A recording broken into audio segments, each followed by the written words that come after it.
Paano mo nga lang din? Yung cellphone mo, yan.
call to worship from the book of Psalms 108, verses 1 to 6, New International Version. My heart, O God, is steadfast. I will sing and make music with all my soul. Awake, harp and lyre. I will awaken the dawn. I will praise you, Lord, among the nations. I will sing of you among the peoples. For great is your love, higher than the heavens. Your faithfulness reaches to the skies. Be exalted, O God, above the heavens. Let your glory be over all the earth. Save us and help us with your right hand, that those you love may be delivered. Amen. Let us pray. Let us pray. O glorious Father in heaven, our loving Lord Jesus Christ, and God the Holy Spirit, we honor you, we praise you, O God. Your steadfast love never ceases, O Lord. Father, maraming salamat po, Panginoon, dahil binigyan mo kami muli ng pagkakataon, Lord, upang ikaw ay sambahin sa Espiritu at sa katotohanan. Salamat, Lord. Samahan niyo po kami, O God, the Holy Spirit. Let there be an open heaven, O God, in our worship, Lord. And may we worship you, O God, in spirit and in truth. Lord, cleanse our hearts, O God. Linisin niyo po yung mga puso po namin, mga salita namin, dakilang Diyos. Ano man, Panginoon, yung mga nagawa po namin na hindi po naging pleasing sa iyo, O God, forgive us, Lord. Cleanse our hearts, O God. Purify our hearts, O Lord. And cover us with your precious blood. Father, I pray for your divine anointing, Lord. Fall upon Pastor Edric, Lord. At ang mensahe mo, dakilang Diyos, to all of us, O God, will strengthen our faith, O God. Lalo ka pa namin, Panginoon, na makikilala, Panginoon, sa pamagitan ng iyong mga salita. Lord, I declare na ang bawat tahanan po namin, ang mga kapatid po namin na makakasama po namin sa oras ito, Panginoon, I declare, Lord, na ang kanilang tahanan is a holy ground, O God. Allow us, O God, to enter the Holy of Holies, O God, in our worship, O God. And let your angels, Lord, surround us, O God. Let the walls of fire surround us, O God. And we cancel, Lord, any distractions from the enemy in Jesus' name. Let our ears, O God, let our eyes, let our hearts listen attentively, lovingly to your message, O God. And Father, let our hearts, O God, be a holy place because we are worshiping a holy, holy, holy God. Father, we honor you, we praise you, O God. We thank you, Lord, for this is your appointed time for us. Samahan niyo po kami, Panginoon, sa oras na ito amang banal. Maging gising kami, Panginoon, sa oras na ito, Panginoon, upang ikaw lamang, dakilang Diyos, ang aming mabigyan ng kaluwalhatian, ng karangalan. Maraming salamat po, Panginoon. We love you, Abba Father. We love you, Lord Jesus. And we love you, God, the Holy Spirit. This I pray in Jesus' name. Amen. Amen. Amen, amen, amen, amen. Yan, a blessed Yes, amen. evening po sa bawat sa atin and welcome po sa Global Harvest Goshen Ministry online worship service or house church worship. Yan, sige po, tayo po ay magpuri, magpasalamat sa Panginoon at sumamba sa Espiritu at Totohanan. Let us praise the Lord and worship the Lord for He is good, amen? Amen. For He is great sa ating mga buhay. Hallelujah!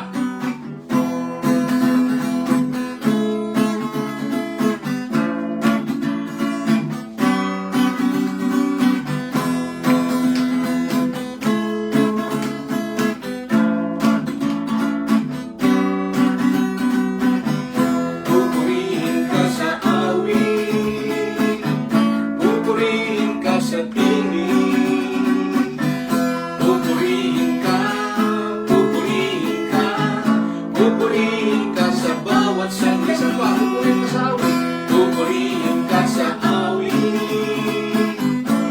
pupurihin ka sa tinig, pupurihin ka, pupurihin ka, pupurihin ka, pupurihin ka sa bawat pagsambay alay, pagsambay iaalay, buhay ko'y ibibigay, pag-ibig mo'y walang hanggan, noon ngayon at magpakailanman. Pupurihin ka sa awit, pupurihin ka sa tinig, pupurihin ka sa tinig, pupurihin ka, pupurihin ka, pupurihin ka, pupurihin ka sa bawat sandali. Nabundok man ang problema, nabundok man ang problema, ay ano, hindi mag-isa, pagkat Jesus kasama ka, hindi rin mag-aalala. Pupurihin ka sa awit, pupurihin ka sa tinig, pupurihin ka sa tinig, pupurihin ka, pupurihin ka, pupurihin ka, pupurihin ka sa bawat pagsambay alay, pagsambay iaalay, buhay ko'y ibibigay, pag-ibig mo'y walang hanggan, noon ngayon at magpakailanman. Pupurihin ka sa awit, pupurihin ka sa tinig, pupurihin ka sa tinig, pupurihin ka, pupurihin ka, pupurihin ka, pupurihin ka sa bawat nabundok man ang problema, nabundok man ang problema, ay ano, hindi mag-isa, pagkat Jesus kasama ka, hindi rin mag-aalala.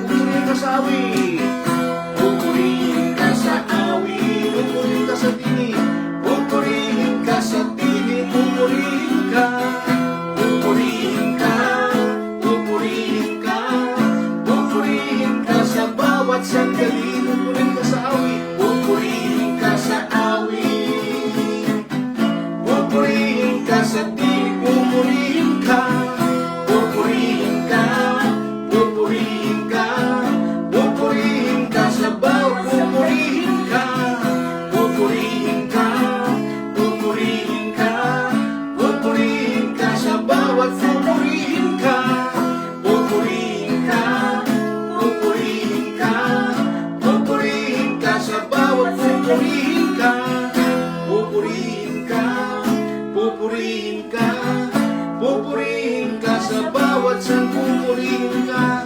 pupurihin ka, pupurihin ka, pupurihin ka sa bawat sandali, pupurihin ka, pupurihin ka, pupurihin ka, pupurihin ka sa bawat sandali. Amen, hallelujah. Ulit po natin po na purihin ang Panginoon. Hallelujah. Sapagkat ang kanyang biyaya po ay sapat sa bawat sa amin. Amen. Sa kabila ng ating mga pagkukulang at pagkakamali at mga kasalanan, sa pa rin ang Diyos na mabuti, na tayo ay kanyang minahal, pinatawad, pinagpala. Hallelujah. Let's sing this song, Amazing Grace. Amazing grace, how sweet the sound that saved a wretch like me.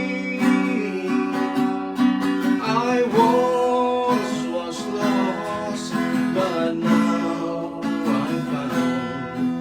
Was blind, but now I see.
ransom me.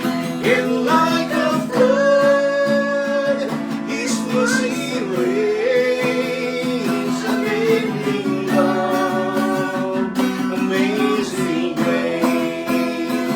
My chains are gone, have been set free. My God, my Savior, has ransomed me. And like a flood, His mercy reigns, unending love, amazing grace. My chains are gone, I've been set free. My God, my Savior, has ransomed me. And like a flood, His mercy reigns, unending love, amazing grace. And like a flood, His mercy reigns, unending love, amazing grace. And like a flood, His mercy reigns, unending love, amazing grace, unending love, oh amazing grace, unending love, oh amazing grace.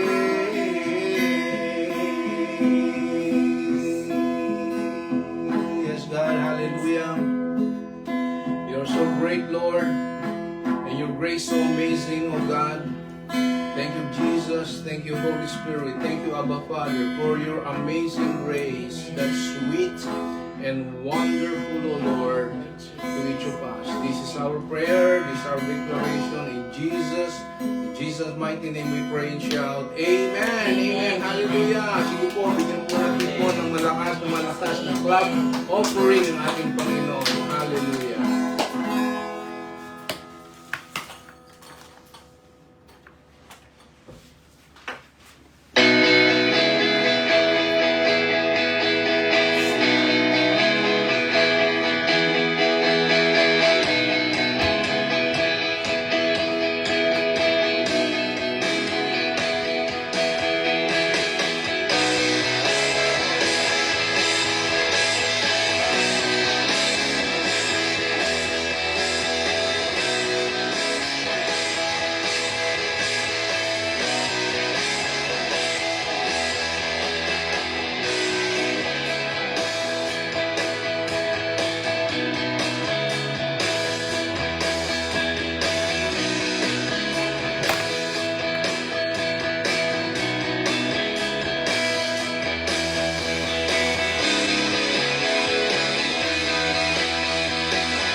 Hello everyone. Yan po, patuloy po natin pong pasalamatan ng Panginoon.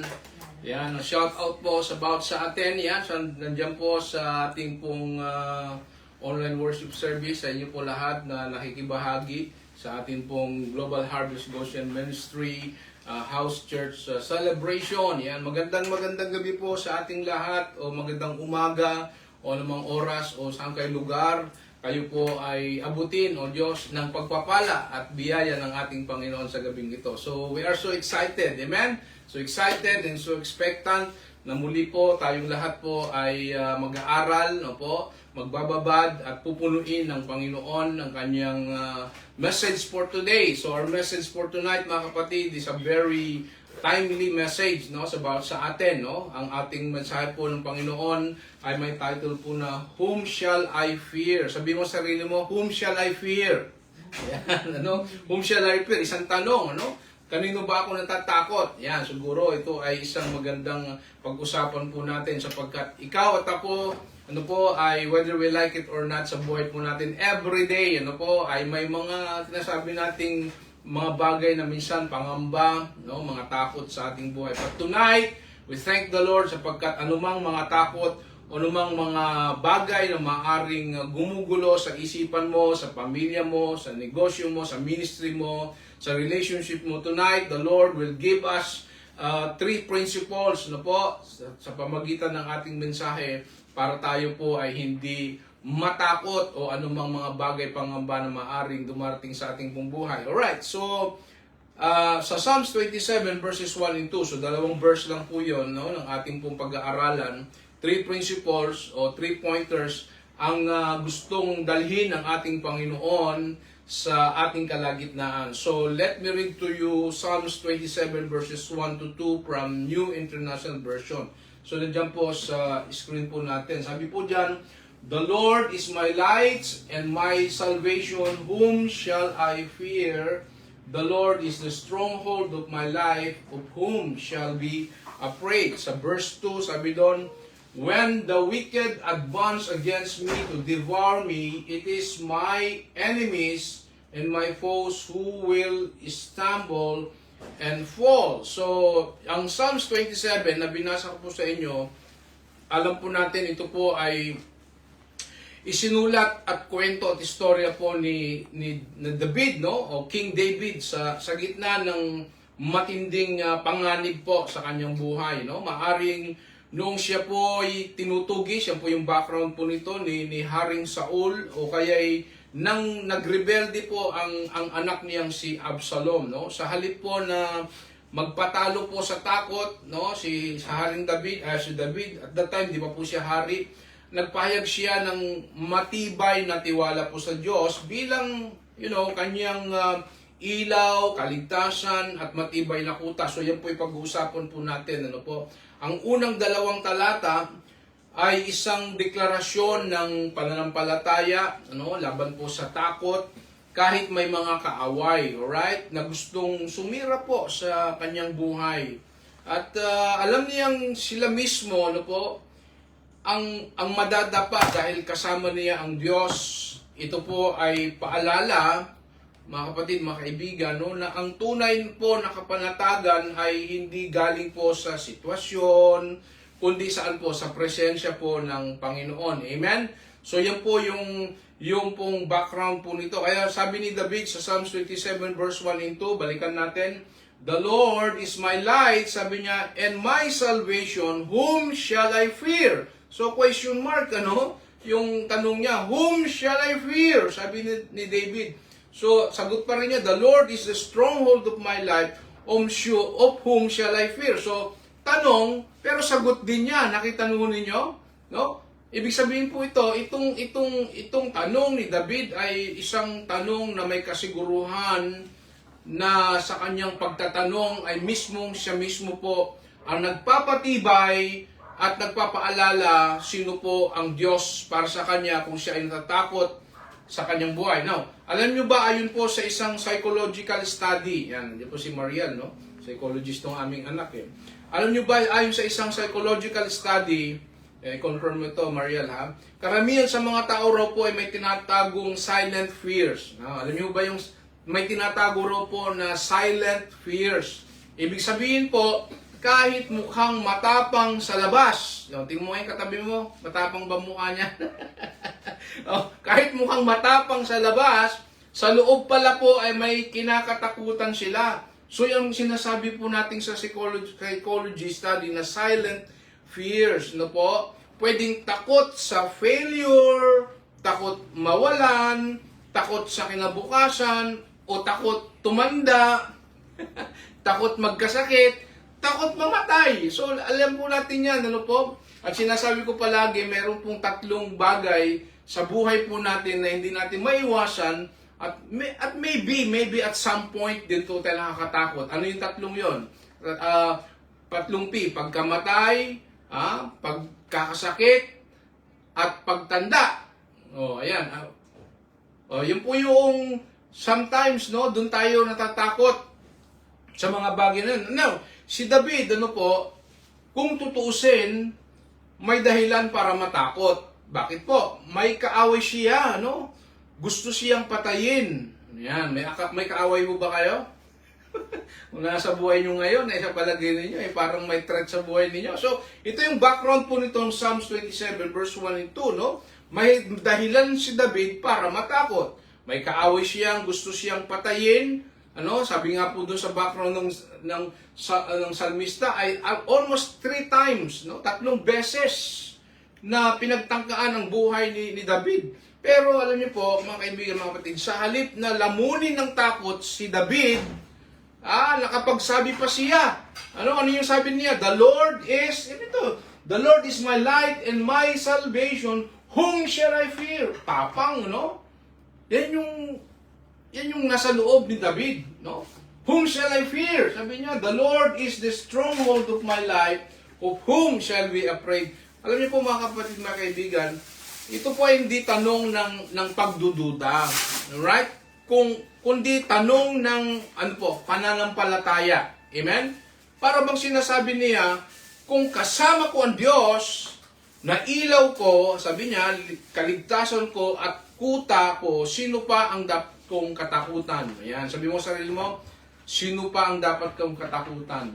O ano pa ang dapat kong katakutan? So mga kapatid, may tanong ako, no? May tanong ako.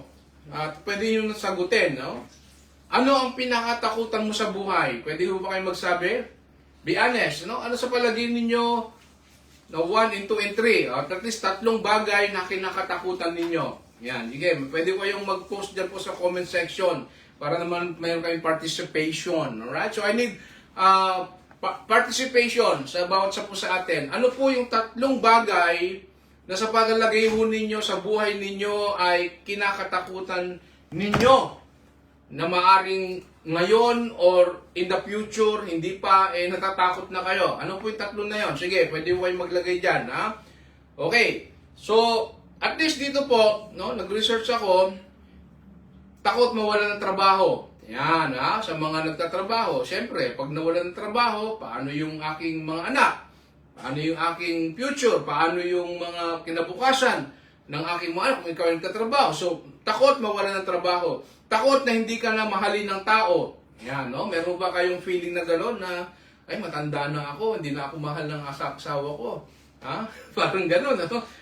Parang hindi nagbago na yung pagmamahal niya sa akin. Kasi dati, mahal na mahal niya ako. Ngayon, parang feeling ko, hindi na ako mahal ng asawa ko, ng anak ko, ng pamilya ko, dahil ganito na yung sitwasyon ko. Takot magkasakit. Yan po yung sinasabi ko kanina, no? Takot sa kinabukasan. Bakit po kaya tayo takot sa kinabukasan? So, it's up to you kung bakit yan ang mga tanong, and valid po yan, no? Sabi ko nga po, valid po yung mga tanong natin at bakit po tayo po ay natatakot. Okay? Sa panahon po ngayon, alam nyo mga kapatid, no? Sa panahon po ngayon, parang may bagong dahilan para matakot araw-araw. Tama po? No? Sa panahon po natin ngayon, nagkalat po ang mga bad news, mga worse, mga situation sa buhay natin, no? Sa gobyerno, sa politiko, sa mundo, sa buhay mismo, personal na buhay natin. Kaya bagong dahilan para matakot araw-araw, balita ng krimen, no? Sakit, kalamidad, o personal na problema, no? Parang bawat umaga, parang bawat umaga po may bagong headline, na pwedeng magdagdag ng stress sa atin. Di ba? So, pero dito po sa Psalms 27, sabi ko nga po, si David, literal na hinahabol po ng kaaway para patayin po siya, ay nakapagsasabi pa rin, the Lord is my light and my salvation, whom shall I fear? Sabi ni David. So, Hindi po ito tanong, ulitin ko po, ng pagdududa. Alright? Hindi rin ito parang gusto niya ng sagot mula sa iba.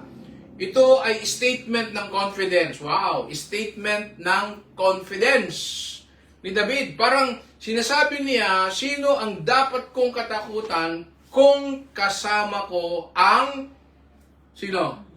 Ang Diyos. Amen. Hallelujah. No? Sino ang dapat kong katakutan? Parang seemingly, ito yung pinaparaphrase ni David dito sa Psalm 27 verse 1 to 2. Sino ang dapat kong katakutan kung kasama ko ang Diyos? So, itong si David, ito yung sinasabi niyang statement ng confidence, no? sa kanyang buhay. Now, tatlong prinsipyo out of this Psalms 27, no? Mabilisan lang po ito. Number 1, the Lord is my light in my salvation. So, isa-isahin natin, ano? Sabi ni David, the Lord is my light in my salvation. Sabi po sa Bible, light o ilaw, sa Bible ay simbolo po ng guidance, yan, right? Clarity at hope. So, ibig sabihin, kapag nasa madilim na kwarto ka, limbawa, example, kapag ikaw ay nasa madilim na kwarto ka, alam niyo, kahit maliit na ilaw lang, single light, sapat na para makita mo ang susunod mong hakbang. Tama po, no? Si David, sabi ko nga po dito, ay maraming dinadaan ng madilim na panahon. Yan. So, relate na relate siguro tayo ngayon, no? Sino po sa inyo aamin? Maraming madilim na panahon sa buhay po ninyo. Hello? Okay? So, lahat naman po tayo, meron pong mga madilim na panahon, no? Sa buhay natin, no? Pagkakanulo, pagtakas, pagtatago sa mga kuweba, at halos walang kasiguruhan sa buhay. Ito yung istorya, ito yung karanasan ni David, na pinagkanulo siya, tumakas siya, nagtago, no? Sa mga kuweba, palipat-lipat, at halos walang kasiguruhan, no? Sa buhay ni David. Pero kahit ganoon, ang karanasan ni David, alam niyo po, sinabi ni David na the Lord is what? My lights and my salvation. Ibig sabihin po, mga kapatid, ipinapahayag niya, ano po, na ang Diyos, ano po, mismo ang pinagmumulan ng kanyang direksyon, pag-asa at kaligtasan. Wow, wow, hallelujah. Amen. So, pwede mong ipahayag sa sarili mo, no? Na kahit sa madilim na panahon ng iyong buhay ay ang Diyos ang pinagmumulan ng iyong direksyon, pag-asa, at kaligtasan. Alam niyo po, sa gitna ng dilim, ng problema at panganib, na bawat sa atin, mga kapatid, no? Ang Diyos ang ilaw. Amen? Light na nagbibigay linaw, liwanag, kung saan siya dapat maglakad. Kaya nga po pinili ko si Beth, no? Bakit po? Ako, alam yung kulay ko, makulay, no? Dark and light. Kaya kami ni Beth, ako dark. Hindi naman dark, brown. Ayan. And light. Kaya, siyempre, she is the light of my life. No, kidding aside, Jesus, no? God is our light. No? Nagbibigay linaw kung saan tayo po ay maglalakad sa gitna ng madilim na panahon ng siya po rin po ang kaligtasan na nagliligtas, no, sa kanya mula sa kapahamakan at takot. Ibig sabihin po, mga kapatid, hindi lang nagbibigay si Lord ng liwanag, amen, at kaligtasan. Siya mismo ang liwanag at kaligtasan ng buhay ng bawat sa atin. Amen? Kaya kung siya ang kasama mo, kapatid, kaibigan, walang kadiliman, o kaaway ang makapagpipigil sa iyo. Bakit? Sapagkat sinasabi po sa Psalms 119, verse 105, ito yung supporting verse natin. Alam mo natin ito. Basahin natin, sabay-sabay tayo. Your word is a lamp to my feet and a light to my path. So, ibig sabihin, God's word na po is our flashlight. Sa dilim ng buhay, parang sinasabi doon. No? Alright? So, isipin mo po na nag-brown out sa buong barangay. Kailan ba nag-brown out tayo dito? Tagal na. Last week, tagal ng brown out sa amin dito po sa bahay. Isipin mo na, halimbawa sa inyo po, isipin po na nag-brown out sa inyo at sa buong barangay sa gabi. Wala kang makita, no? Kaya bawat hakbang mo, delikado. Alright? Baka matapilok ka o baka mabangga ka. ano? Pero biglang may isang tao, ayun po, na dumating na may malakas na flashlight. So ba yung flashlight natin, daddy rito, yung malaki. Meron kami malaking flashlight dito. Ito, ayan, pakita mo nga. O yan, laki ng flashlight namin, no? May illustration pa ako. Flashlight. Laki. Di ba? Yan, no? May illustration. Yun, gumaganon pa. Okay. Saan ako? Wala ako. Okay. So may dumating na tao, no? May daling flashlight. Alright? Malakas na flashlight, maliwanag na flashlight, at hinawakan ka sa kamay para i-guide ka. Di ba? Hindi mo na kailangang mangapa o matakot kasi alam mong ligtas ka sa gabay niya. So ano ibig sabihin ito, mga kapatid? Ganoon din po Diyos sa atin, no? Brothers and sisters in Christ. Sa gitna po ng dilim, ng kahapon, ng buhay natin, sa gitna ng dilim ng problema, kalituhan, at takot, ang Diyos mismo ang ilaw na nanggagabay at ang kaligtasan na nagliligtas sa atin. Kaya nga po sabi ni David, whom shall I fear? Kanino ako matatakot? Whom shall I fear? Kasi kung kasama mo po ang liwanag at kaligtasan, kapatid, wala ka nang dapat ikatakot. Amen? Tama? Wala ka nang dapat ikatakot. So, ano po application po natin dito sa point number 1 po natin, no? When you don't know what to do, sabi po, don't let fear dictate your decision, alright? Seek His light through prayer, worship, and His word. Ay, ibig sabihin po nito, kapag nasa punto ka, kapatid, kapag nasa punto ka ng buhay mo na hindi mo na alam kung anong susunod na gagawin nito, natural lang po na makaramdam ng takot o kaba. Tama po? Tama. Pero delikado, ito po delikado kapag hinayaan mong ang takot, ang magdikta ng desisyon mo kasi madalas, nauuwi lang yan sa maling hakbang o padalos-dalos na choice. Kaya po, ang mas tama ay saan ka lalapit? Lumapit sa Diyos. Amen? Magdasal para humingi ng direksyon, sumamba para mapalapit ang puso mo po sa Kanya, at magbabad sa salita niya para maliwanagan ang isip mo. Diba may kanta tayo doon? Babad. Ngayon din, sa presensya mo, babad sa iyong salita, tulad ng isang usa na laging uhaw sa'yo, babad! Yun yung kanta natin, no? So magbabad, kapatid, no? Sa salita niya, para maliwanagan ang isip mo, no? Huwag ka magbababad kung saan-saan, no? May problema ka na nga, lito ka na, takot ka pa. Yung problema sa tao, ito ang problema sa tao. Mayroon nang problema, takot, lito, no? Saan nagbababad? Saan humuhugot ng lakas? Alam niyo na 'yon? Sa ABS-CBN. Alam niyo yung ABS-CBN? Alak, babae, sugal, sigarilyo, kabaret, bar, nightclub. Yan po yung pong ABS-CBN, no? So tayo, ang mundo, kapag nalito, may problema, madalas dyan siya pumupunta sa mundo, humuhugot ng lakas. Huwag ka dyan, kapatid. Huwag ka dyan sa ABS-CBN. Talo ka dyan, no? Walang patutunguhan ang buhay mo kapag dyan ka pumunta. Kundi, sabi doon, pumunta ka sa Diyos na siyang iyong liwanag, lakas, at nagbibigay ng desisyon ng kapayapaan at tiwala sa iyong buhay. Amen? So point number 2. Sabi ni David, the Lord is the stronghold of my life. Sabi niya kanina, the Lord is the light of my... Ngayon naman, the stronghold of my life. So ang stronghold, no? Ang stronghold, ay parang fortress, no? Ano ba yung fortress? Tore.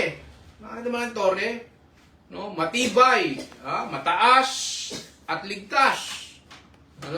Kapag nasa loob ka nito, no? Yung pong stronghold, fortress o tore, kahit fortress, kahit anong atake ng kaaway, yan, dahil matibay, malakas, mataas at ligtas, mahirap kanilang maabot.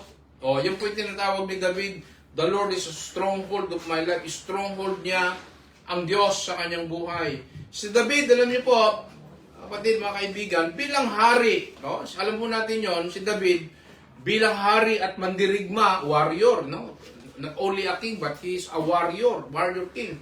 Alam niya ang halaga ng stronghold. Yan po yung sinasabi natin, no? Pero ang sinasabi niya po dito po, ay mas malalim, no?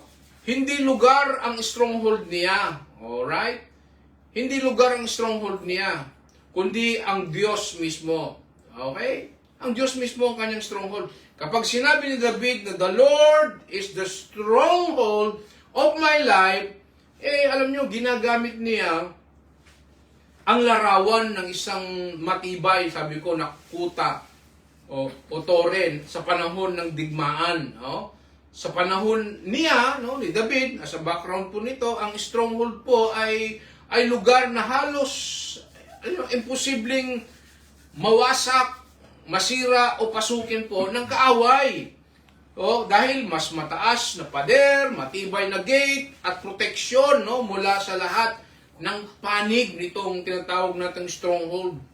Ibig sabihin po, sa buhay ni David o sa buhay niya, ang Diyos, kapatid, ang kanyang pinakamatibay, pinakamalakas na kanlungan at proteksyon. Wow! Hallelujah! Saan ka pa? Saan ka pang lugar pupunta kapag alam mong ang Diyos ang pinakamatibay na kanlungan, proteksyon, at kahit ano pang pagsubok o panganib ang dumating, kapatid, kaibigan, alam niyang walang makakapasok o makakapanakit sa kanya nang walang pahintulot po ang Diyos. Amen? Kaya sabi ni David, kung si Lord ang kuta ng buhay mo, kapatid, kung si Lord ang stronghold ng buhay mo, hindi ka basta-basta matitinag. Wow! Sabi mo sa sarili mo, hindi ito matitinag. Amen? Declare mo sa sarili mo, hindi ito matitinag. Amen? Bakit? Pwedeng umatake ang problema, pero hindi ka mauubos. Pwedeng magbanta ang kaaway, pero hindi ka basta-basta matatalo. Amen? Sabi mo sa sarili mo, hindi ito basta matatalo. Amen? Hindi ito basta matatalo, hindi ito basta-basta matitinag, dahil ang Diyos ang ating kuta o stronghold, matibay, malakas na pundasyon ng ating buhay. Now, yung supporting verse natin dito, yung Proverbs 18, no, verse 10, no? Sabi po diyan sa Proverbs 18:10, no? The name of the Lord, sabi niyan, is a strong tower. The righteous run to it and are safe. So, ibig sabihin po, ang pangalan po ng Diyos ay parang matibay na tore. Ayan, kapag lumapit ang matuwid sa Kanya, siguradong ligtas at protektado sila. Wow! Wow! Ganda niya, no? Sabihin mo, siguradong ligtas at protektado ako. Sapagkat ang pangalang Panginoon ang ating pong matibay na tore, kapatid. Alam niyo po, mga kapatid, ang ibig sabihin niyan, the Lord is the stronghold of my life, parang may bahay ka, no? Parang may bahay ka sa gitna ng malakas na bagyo. Imagine mo yon, ano? Tayo sa Pilipinas, ang dami nating bagyo, no? Pangilang bagyo na ho ba yung naranasan natin? Yung last time, siguring ba yun? O nasa G pa rin tayo, no? So, ang Pilipinas, Goryo, no? Goryo, nasa G pa rin tayo, mahaba pa, no? Ang mga bagyo, no? Parang, kaya itong ilustrasyon na the Lord is stronghold of my life, parang may bahay ka sa gitna ng malakas na bagyo, no? Sa labas, malakas ang hangin, no? Ulan at baha, pero nasa loob ka ng bahay, nagawa sa matibay, no? Matibay na semento. Hindi po second class, kundi first class na semento at bakal, may matibay na bubong at sagradong pinto. No? Naalala ko tuloy yung sa news, no? Binisita ni Presidente yung isang diki na ginawa. Anak ko po, substandard. Ginawa doon sa tawag doon, flood control. No? Na-check nila na yung nilagay na ng mga pundasyon, ng mga materyales, segunda mano, substandard. So, Dahil dumating ang baha, bagyo, ulan doon, anong nangyari? Madaling nasira. No? Nagkaroon ng hindi maayos. Kaya nagkabaha-baha. So, yan po ang problema kapag ang substandard o hindi tamang mga materyales ang ginamit, no? Sa buhay natin mismo, kapatid. Yan, no? Ibig sabihin, pag ginamitan natin ang buhay natin ng mga bagay na hindi naayon sa gusto ng Diyos, magiging hindi matibay ang buhay natin. So, itong bahay na ito ay sa gitna ng bagyo, baha, ulan, hangin, dahil po matibay ang mga ginawang mga materyales, bakal, may matibay na bubong at saradong pinto na matitibay, kahit gaano po kalakas ang bagyo, alam mong ligtas ka dahil protektado ka ng matibay na tahanan mo. Alam niyo po mga kapatid, ganun din po ang Diyos. Amen? Wow, hallelujah. Ganun din po ang Diyos sa buhay natin bilang stronghold natin. Sa labas, maaring may problema. Sa labas, maaring may takot. Sa labas, maaring may pagsubok na nagbabantang sirain tayo. Pero, kung siya po ang kanlungan natin, kapatid, hindi tayo basta-basta matitinag. Amen? Hallelujah! Siya po ang ating pong spiritual fortress, no? Sinasabi natin. Yan po ang ating spiritual na tore, o kuta na hindi kayang gibain ng anumang kaaway o bagyo sa iyong buhay. Amen? So ano po ang application nitong point number 2 natin? Don't make money. Alright? Don't make money, work, or relationships your stronghold.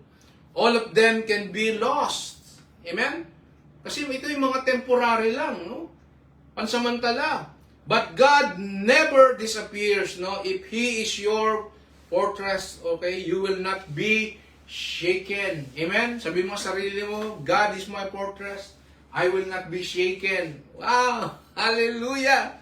So, minsan, ang tingin natin sa pera, alam niyo po, pera, trabaho, relasyon, ay sila na ang ating seguridad o stronghold sa buhay natin. Iniisip natin na basta may pera, may ipon, stable na trabaho, secure na career, o taong masasandalan, ligtas na tayo. Pero lahat po ng ito, mga kapatid, pwedeng mawala sa isang iglap. Tama po? Mawawala ng trabaho, maubos ang ipon, o masira ang relasyon, no? Kaya kung dito nakabase ang lakas mo, kapatid, yan, yung money, work, relationship, okay? Pag dyan nakabase, ang buhay mo, kapatid, alam mo, madaling mabasag, madaling masira kapag may dumating na pagsubok sa buhay natin. Pero, ang Diyos, kapatid, kailanman hindi nawawala. Amen? Siya ang tanging matatag na kuta o stronghold natin na hindi masisira. Kapag siya po ang sandigan mo, kahit anong bagyo o lindol o ampas ng problema ng buhay mo, hindi ka matitinag kasi ang pundasyon, kapatid mo, ay walang hanggan at matibay. Ang Diyos. Sabihin mo nga, ang Diyos, ang pundasyon ng buhay ko, ng pamilya ko, ng karir ko, ng trabaho ko, ng pag-aaral ko, everything, kapatid, no? Sa buhay mo, gawin mong ang Diyos, ang pundasyon, ang lakas, stronghold ng buhay mo, kapatid.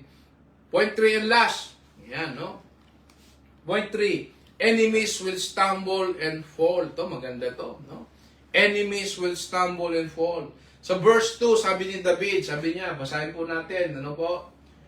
When the wicked, sabi doon, advance against me to devour me, it is my enemies, next please, and my foes will stumble and fall. Wow, no? Dito po, ipinapakita po ni David ang tiwala niya na kahit magplano pa ang masasama laban sa kanya, kahit gusto pa nilang lamunin siya, ibig sabihin, sirain siya, patayin siya, no? Sirain siya ng tuluyan, hindi sila magtatagumpay. Amen? hindi sila magtatagumpay. Bakit po? Kasi ang Diyos po ang magbabaliktad. Reverse. I-reverse niya yung situation niya doon sa mga gumagawa ng hindi mabuti sa kanya. Ang Diyos ang magbabaliktad ng sitwasyon. Sa halip na si David ang matisod at bumagsak, ang mismong mga kaaway niya ang matatalo at mawawala ng kanilang lakas. Kapag may masasamang tao, alam niyo po kapatid, mga kaibigan, kapag may masamang tao na sumusugod para saktan o sirain ka, sila mismo ang madadapat matatalo. Amen? Bakit po? Dahil kapag ang Diyos ang kasama mo, ayan, ito na. Hindi ang kalaban ang magtatagumpay, kundi siya ang mag-iingat sa iyo. Kapatid, hindi po itong literal na kaaway. Yung may kaaway mo, kapitbahay mo, asawa mo, anak mo, manugang mo, biyanan mo, o kay mag-asawa, classmate mo, o pastor mo, pati pastor mo, kaaway mo, o kaya, kasama mo sa church. Hindi po yung kaaway na pisikal ang pinag-uusapan dyan, no? Ang kaaway po dyan ay ang maaring ang mga bagay na takot tayo, problema, sulunin, bagyo, lahat po yan, no? Hindi po physical lang pinag-uusapan na kaaway dito, kundi yung mga spiritual na mga kaaway natin, no? Sabi nga natin, yung, ang tawag natin dito, nandun tayo sa spiritual warfare ng buhay po natin. Okay? Kaya kahit umatake ang mga sitwasyong ito, may masamang intensyon, hindi sila makakapaniig. Amen? Ang Diyos mismo po ang magpapatumba sa kanila at magtatanggol po sa iyo. Amen? Ito po ay paalala po, ano po? Kapatid, mga kaibigan, ito po ay paalala ng proteksyon po ng Diyos ay hindi lang sa pagprotekta bago mangyari ang panganib. Tingnan niyo po ito, Ulitin ko po. Ito pong sinasabi ni David na when the wicked advance against me to devour me, it is my enemies and my foes who will stumble and fall. Okay, ibig sabihin po dyan, ito ay paalala ng proteksyon po ng Diyos ay hindi lang sa pagprotekta bago mangyari ang panganib, kundi kahit nasa kalagitnaan ka na ng laban. Yun po yun, no? Siya pa rin ang magbibigay ng tagumpay. Hindi niya sinabing hindi darating ang problema, alright? Darating talaga, no? Pero dahil kasama ang Diyos, ang mga kaaway mismo ang madadapa. Amen? So ano ang supporting verse natin ito, no? Isaiah 54 verse 17. It is a very familiar verse, no?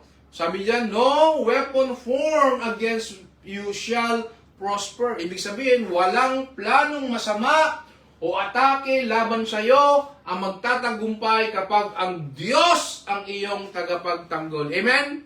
Hallelujah. Palapakan natin ang Panginoon. Yes, Lord. Woo! Amen. Walang planong masama o atake laban sa iyo. Ano ba yung atake sa iyo? Problema, sulunin, lahat na yung mga name it yung mga atake sa iyo sa buhay. No, sa iyo ang magtatagumpay kapag ang Diyos ang iyong tagapagtanggol. Alam niyo po, parang sa isang basketball game, no? Kung kayo po ay naglalaro po ng basketball, no? May kalaban na gustong saktan ka sa laro. Kaya, ayan ang basketball, medyo mahirap na laro po yan, di ba? May banggaan, may sikuhan, may mga nasasaktan, nasusugatan, di ba? May kalaban na gustong saktan ka sa laro, gamitin ang elbows, no? Tadya, no? Sipa, sadyang banggain ka, no? Para mawalan ka ng focus doon sa paglalaro mo. Pero bago pa sila makapuntos laban sa iyo, sila mismo ang nagkakamali, nadudulas, napo-fall out, kami doon, no?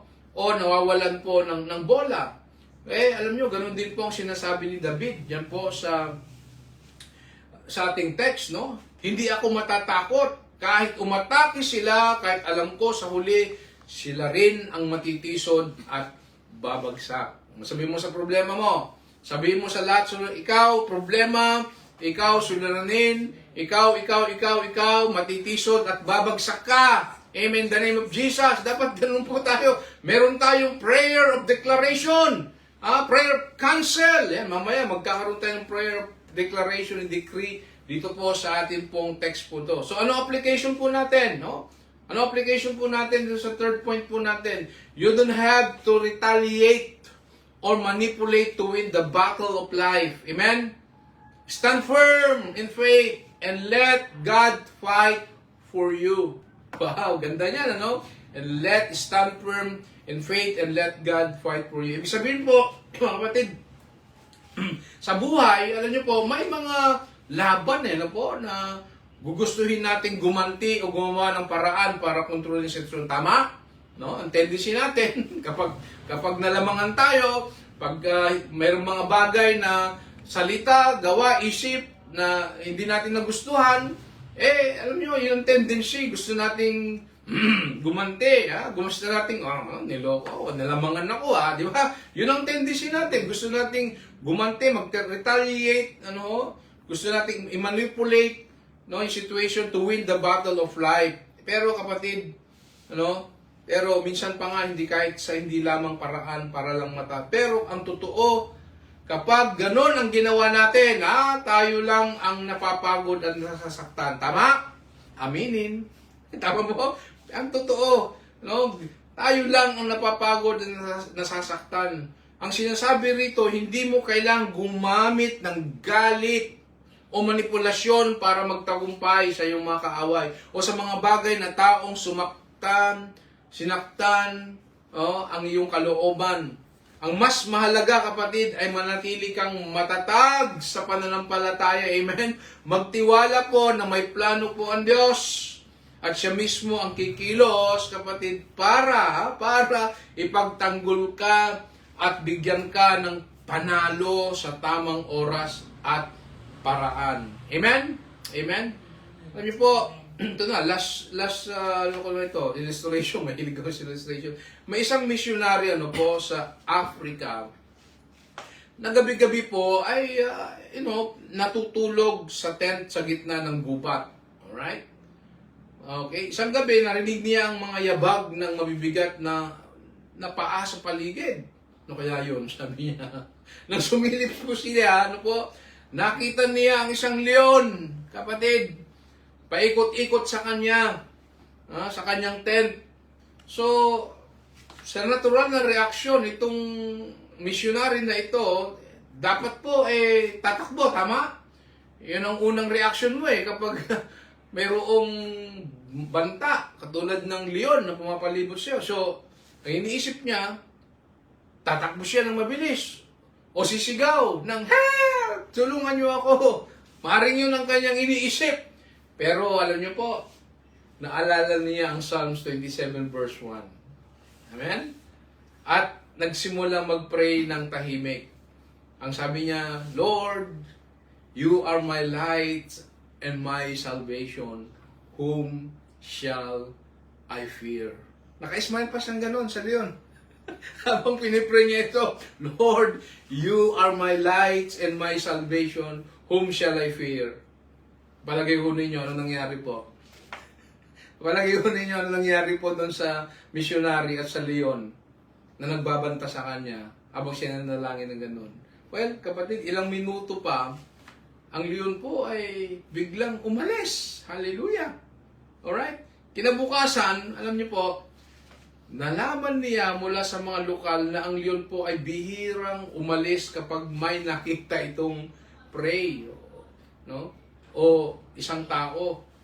Para sa kanya, malinaw po ng Diyos mismo po ang nagtaboy sa panganib sa leon po na yon.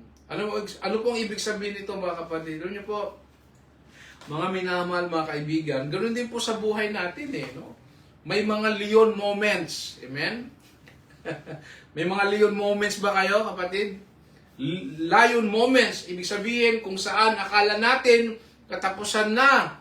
May banta, may panganib. Pero God, kapatid, God steps in and says, anak, hawak kita. So may mga lion moments po ba sa buhay natin? O mga sitwasyon na, na parang nakaharap tayo sa isang mabangis na leon o sitwasyon. Nakakatakot at pakiramdam natin katapusan na. Paano na? Wala na akong pera, wala na akong pambili ng gamot. Paano ng tuition fee ng anak ko? Paano na ang career? Paano na ang aking negosyo? Paano na So mga lion moments, no, may mga pangamba at panganib na nagbabanta, paano ng pag-aaral ko? Graduating na ako. Wala na akong pang tuition fee. So, lahat tayo may mga lion moments, no? May mga panganib, pangamba, o pagdududa. Maaring tinatangin natin na mabangis na leon. Nakakatakot at pakiramdam natin katapusan na ng buhay natin. Kapatid, pwedeng ito'y problema, no?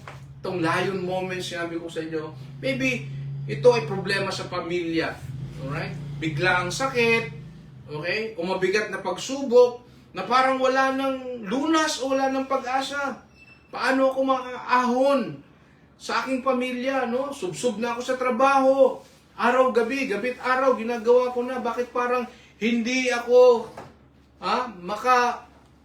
makapag-breakthrough sa aking buhay? So, pero po sa gitna ng takot at panganib na maaaring iniisip mo ngayon, kapatid, no? Dahil dyan sa mga lion moments natin, pumapasok po ang Diyos, amen? At pinapaalalahanan tayo, anak, hawak kita. Sabi mo sa sarili mo, anak, hawak ka ng Diyos. Hawak ako ng Diyos. Ibig sabihin po, kahit gaano kalaki, kalubha, ang sitwasyon, ang problema, kapatid, mas malaki pa rin ang kapangyarihan ng Diyos para iligtas, protektahan, at bigyan po tayo ng lakas. Amen? Hallelujah. So, conclusion po. Ano yung conclusion natin po dito? Basahin po natin.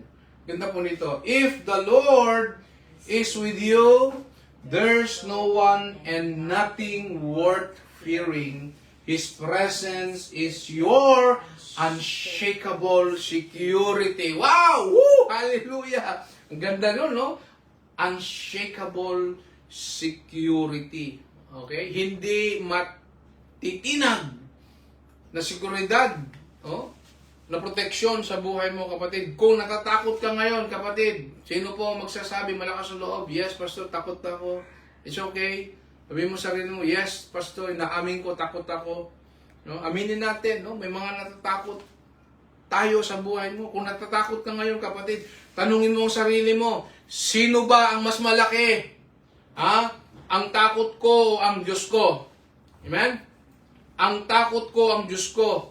Palitan mo ang what if fears, no, ng even if faith. Yan, no? Palitan mo 'yon. What if fears ng even if faith.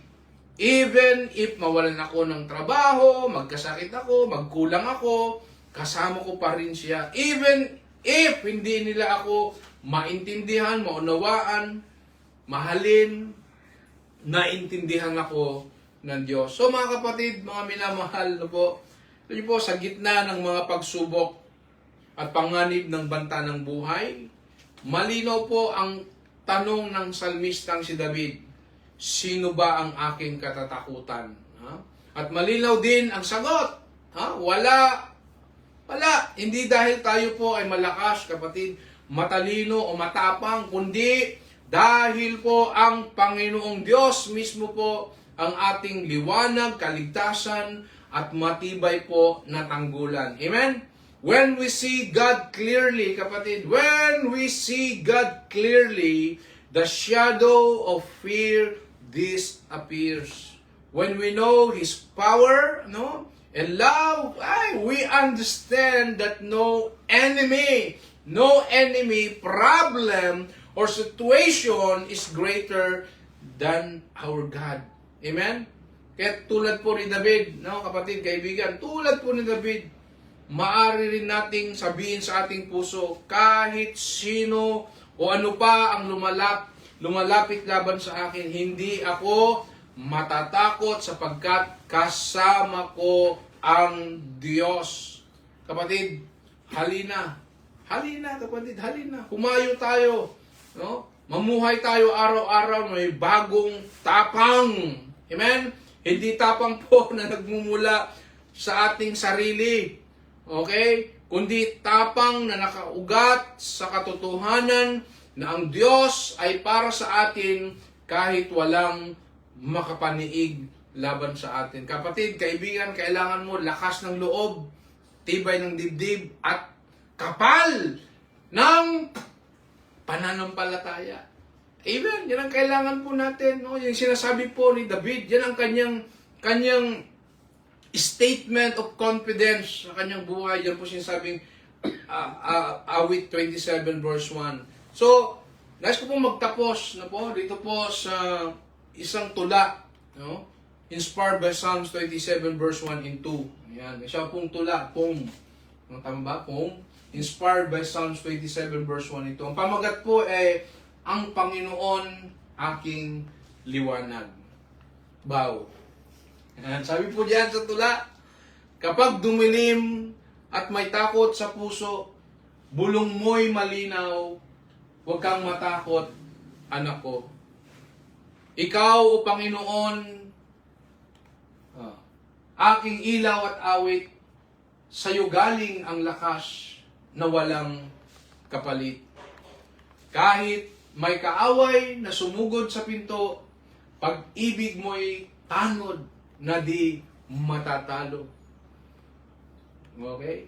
Ikaw ang aking kuta, matibay at tunay, ligtas ako sa iyong gabay, gabi man o araw.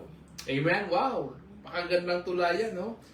Alam niyo po, minsan parang ang dami nating kaaway. Lion moments, hindi lang tao, kundi takot, duda, at pangamba sa buhay po natin.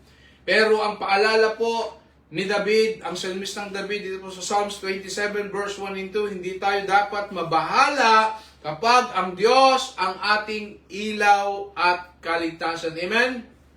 Kung siya po ang ating kuta, no, siya po ang ating stronghold, walang sandata o plano ng kaaway ang magtatagumpay o sitwasyon na magtatagumpay sa buhay natin. Amen?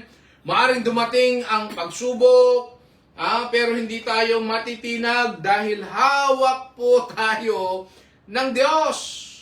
No? Ang tanong lang, kapatid, ang tanong lang po sa atin, siya ba talaga ang sandigan mo? O ibang bagay ang pinagtitiwalaan mo? Yan po ang gusto kong iwanang tanong sa atin. Po. Siya ba talaga ang sandigan mo o ibang bagay ang pinagkakatiwalaan mo? Tayo po ito mayroon lahat. Po. At this time, ito po ay dalawang deklarasyon in decree. No? Tayo po ay sabay-sabay, no, na ating sabihin, ideklara itong Psalms 27 verse 1 and 2. So declaration muna tayo. Okay, tingnan natin yung declaration. This is a prayer of declaration sa buhay po ng bawat sa atin. Sige po, sabay-sabay po tayo with all your heart. I declare that the Lord is my light, my salvation, and my stronghold. His presence drives away every darkness. His power rescues me from danger, and His strength secures my life. I will not live in fear, for my God is greater than every enemy, problem, and storm I face. Amen. Okay, yung pong prayer of decree naman. Sabay-sabay po tayo. With all your heart, sabihin natin, I decree that no weapon formed against me shall prosper, and every tongue that rises against me in judgment shall be silenced. Those who rise to harm me will stumble and fall before they can touch me. I will walk in victory, boldness, and peace, for the Lord is with me all the days of my life. Amen and amen. Sige po, patuloy po tayo na manalangin. Let us close our online worship service celebration with our prayer. Let's pray. Our Father, Lord Jesus, and Holy Spirit, we just want to thank you. Just want to thank you, to bless your name, to glorify your name, to honor you, because you are our light, O God. You, O God, our salvation, O God, Jesus and Holy Spirit, and you, our strong fortress. Dakilang Diyos, sa oras po ng takot, ipinapaalala mo po sa amin na wala kaming dapat po katakutan. sapagkat ikaw ang aming kasama at tagapagtanggol. Hallelujah. So, Abba Father, Lord Jesus, and Holy Spirit, strengthen our faith, so God, so that despite trials and dangers, we will remain trusting in you. Dakilang Diyos, Yesu Kristo, Banal na Espiritu, turuan mo kaming maglakad sa liwanag mo po at huwag magpadala sa dilim ng takot sa bawat laban po namin na aming haharapin araw-araw. O Diyos, Panginoon Kristo, Banal na Espiritu, ipaalala mo po sa amin na ang tagumpay ay nasa iyo at hindi po sa amin. Hallelujah. Walhatiin ka, purihin ka, aming Diyos, aming Panginoon Kristo, Banal na Espiritu, sa aming buhay araw-araw. Sa pangalan ni Jesus, ito pong aming dalangin. Amen at amen. Sige po, tayo tumayong lahat at tanggapin po natin ang pagpapala ng ating Diyos. Mga kapatid, mga minamahal, sambayan ng ating Panginoon, tanggapin natin ang kapayapaan na galing po sa Diyos na higit sa anumang takot o pangamba. Naway ang liwanag ng Panginoon Kristo ay sumikat sa bawat hakbang mo at ang kanyang kaligtasan at proteksyon ay sumayo sa bawat araw ng iyong buhay. At ngayon, the Lord is your light and your salvation. Whom shall you fear, kapatid? So lumakad ka sa tapang at kapayapaan na mula sa Kanya ngayon at magpakailan-kailanpaman. I bless you now, brothers and sisters in Christ, in the name of the Father, and of the Son, and of the Holy Spirit. Amen and amen. Amen. Hallelujah! Sige po, bigyan po natin po ng malakas na clap offering ng Panginoon. So again, thank you very much. God bless us all. Shalom. And see you again po sa ating pong worship service next Saturday. God bless!